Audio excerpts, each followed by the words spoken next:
আবুল হাসান রুবেল, আপনার কাছ থেকে পরিবর্তন, আসলে আমরা তো পরিবর্তনের কথা বলছি, কিন্তু পরিবর্তন কি হলো?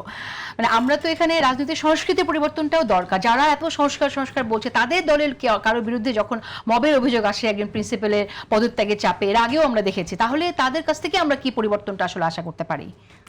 ধন্যবাদ। মানে আমি সবসময় বলি যে আসলে ধরেন আপনি যে কোনো জায়গায় একটা পরিবর্তন আনাটা আসলে খুব সহজ না। পরিবর্তনটা একটা কালচারের পরিবর্তন যদি আপনি আনতে চান তাহলে আসলে বেশ সময় লাগে।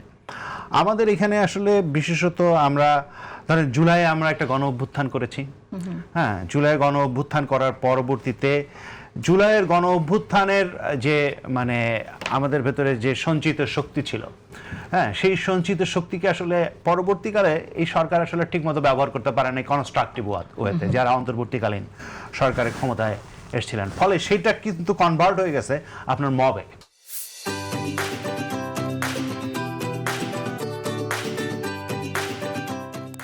দেখেন সেই লোকগুলোই এমন এমন ধরনের কর্মকাণ্ডে যুক্ত হয়ে গেছে যেগুলোতে আসলে ধরেন প্রথম দিকে যখন সরকার আসে নাই, তখন আপনি জুলাই অভ্যুত্থানকারী ছেলেমেয়েরা রাস্তায় দাঁড়িয়ে তারা মানে 5 তারিখ থেকে 8 তারিখ রাস্তায় দাঁড়িয়ে তারা শৃঙ্খলা রক্ষা করেছে, তারা মানুষকে সাহায্য করেছে, রাত্রেবেলা ডাকাত তাড়িয়েছে, মানে সমস্ত ধরনের কংক্রিটলি আপনি যদি বলেন যে কনস্ট্রাকটিভ কাজ তারা সেই সময় করেছে।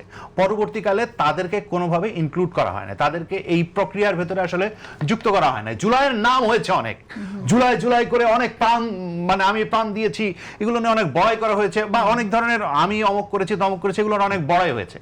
কিন্তু জুলাইয়ে যারা সত্যিকার অংশগ্রহণকারী তাদেরকে যুক্ত করে যে এখানকার রিকনস্ট্রাকশনের যে পরিকল্পনা, সেগুলোতে তাদের যুক্ত করা হয় নাই। এবং এইটা যুক্ত করা না হওয়ার ফলে যেটা হচ্ছে যে একটা ধরনের মব কালচার তৈরি হয়েছে, মানুষের ভিতরে অনেক অপ্রাপ্তি জায়গা এখানে গিয়ে হাজির হয়েছে, এবং স্টেট এটাকে কোনোভাবেই কন্ট্রোল করতে পারে নাই বা চায় নাই। কোনো সময় তো তারা এটাকে মানে এক ধরনের ওয়েলকামই করেছে, যে বলে যে তারা প্রেশার গ্রুপ অমুক তমুক এগুলো বলে তো আসলে মানে করেছে।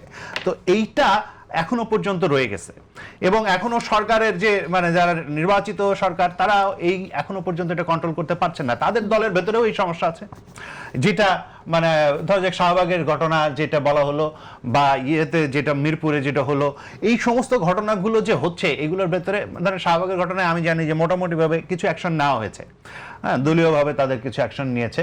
আবার এখানে এখনো পর্যন্ত এটা আজকের ঘটনা, তারা কি অ্যাকশন নেন সেটাও আমাদের দেখার প্রশ্ন আছে, যে দল কি ব্যবস্থা নেয় সেটাও একটা দেখার বিষয়, রাষ্ট্র কি ব্যবস্থা নেয় সেটা একটা জরুরি, আবার দল কি ব্যবস্থা নেয় সেই কালচারকে উৎসাহিত করছে কিনা সেটাও আর একটা দেখা জরুরি। দুইটাই আসলে আমাদের জন্য জরুরি, কারণ পরিবর্তন হতে হলে আসলে সকলের সম্মিলিত প্রয়াস লাগবে, না হলে আসলে রাতারাতি এখানে কোনো পরিবর্তন হবে না।